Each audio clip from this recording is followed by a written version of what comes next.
เฮามาเบิ่งคำถามข้อที่31เลยเนาะหลักเหล็กอันหนึงยาว 1.6 เมตร จุ่มลงในน้ำเกลือที่มีพื้นเพียงและขนานกับหน้าน้ำเกลือหลักเหล็กนั้นพ้นจากหน้าน้ำเกลือระยะ1เมตรและมี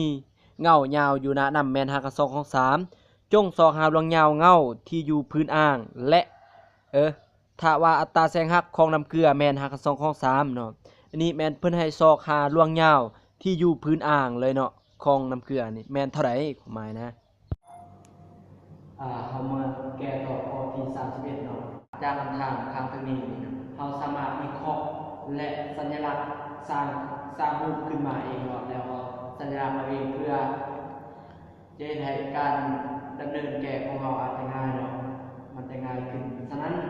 จากคำถามคำนั้นเฮาสามารถสร้างรูปได้ซี่เนาะ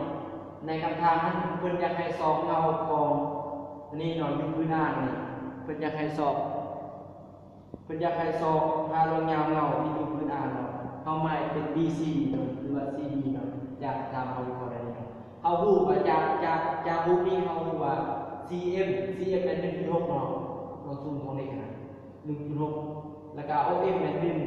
1เมตรแล้วก็ ON เป็น5.2ของ3เนาะอยู่นี่ OC แมน 0.6 เนาะ OC แมน 0.6 และอัตราแสงหักของน้ำมันแมน5.2 3เดี๋ยวบ่มีลงเลยในนี้แมนคำถามเพิ่นจะให้สอบคนยาวเงาของตัวนี้อยู่พื้นอ่างเนาะฉะนั้นเฮาจะสอบปี4เฮาสังเกตจากตัวนี้เนาะจากคำสิ่งนี้เฮาจะเห็นว่า BC แมนเท่ากับ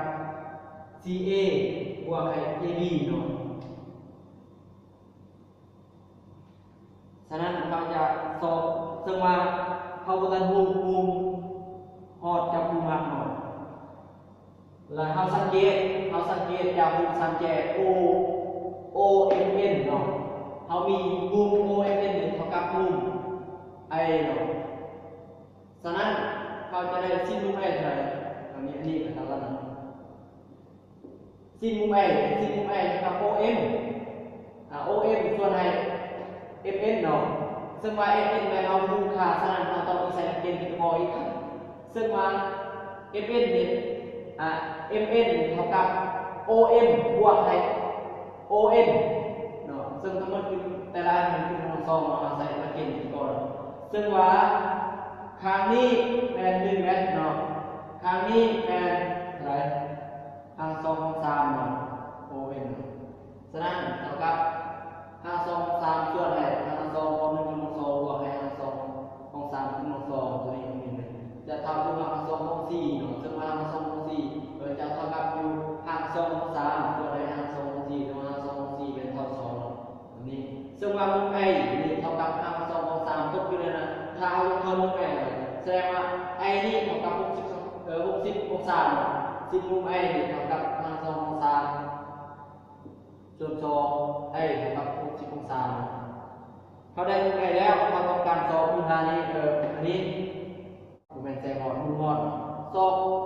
sin R กับเขามีสูตรอย่างนี้เนาะฉะนั้นเขาก็สอนsin มุม R กับ n1 คูณ n คูณ sin มุม I ส่วน n2 ซึ่งว่า n1 เป็นอะไร n1 เป็นอัตราแสงหักของอากาศทั้งนี้มีคือให้ตายตัวเลยเนาะเขาดึงนะ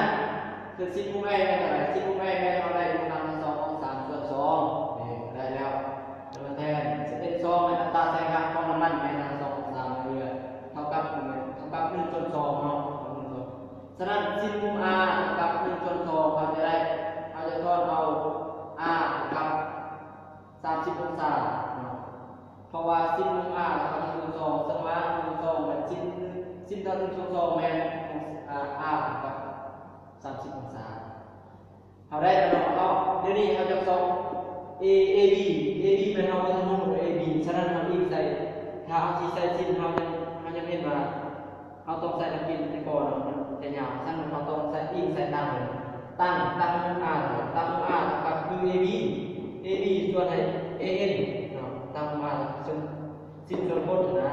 แต่ว่า AB ส่วนให้ AN มันจะได้เอาทอนเอาค่าของ AB เพราะว่าค่าของ AB มันเอาบ่รู้ AB เท่ากับตั้งมุม R คูณ AN ซึ่งว่า AN นั้นเท่ากับอะไรAN แมนเท่ากับอยู่ ว่าตัวนี้ AN เท่ากับ OC เนาะฉะนั้นเท่ากับ 0.6 และตั้ง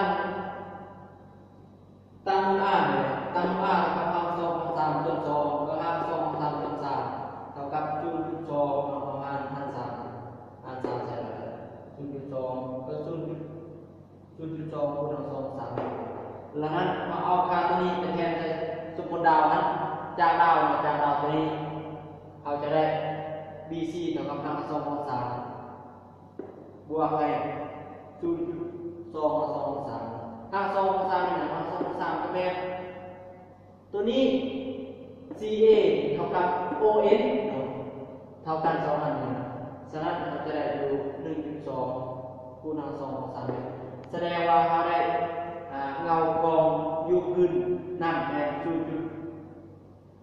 เขาได้อยู่พื้นของตัวนี้แมนแล้วเขาหมายไปด้วย BC เท่ากับ 1.2 คูณ2